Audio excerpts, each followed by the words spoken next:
আজকে রেসিপি পটল ভাবা। দেখুন পটলটা আমি এরকম করে কেটে নিয়েছি, নিয়ে এবার আমি এটাকে ভাবিয়ে নেব। কড়াইয়ে জল দিয়েছি, জলটা গরম হয়ে গেছে। এবার আমি এর মধ্যে দিয়ে এটা ভাবিয়ে নেব। কাজু বাদাম, 4টে কাঁচা লঙ্কা আর আলমন্ড ওটাও আমি পেস্ট করে নেব। গোটা গরম মশলা ফোড়ন দিচ্ছি, গোটা জিরে ফোড়ন দিচ্ছি। ভাবানো পটলটা এর মধ্যে ঢেলে দেবো।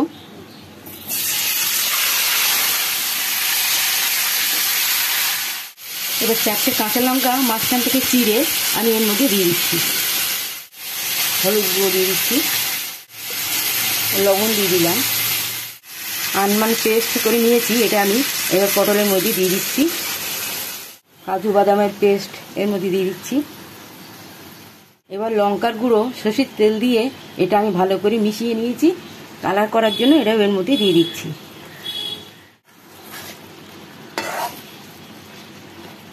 অল্প একটু ফুটিয়ে নেবো। এবার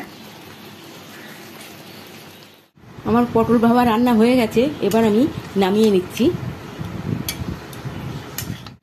নিরামিষ পটল ভাবা আমার হয়ে গেছে। আপনাদের ভালো লাগলে সাবস্ক্রাইব করুন।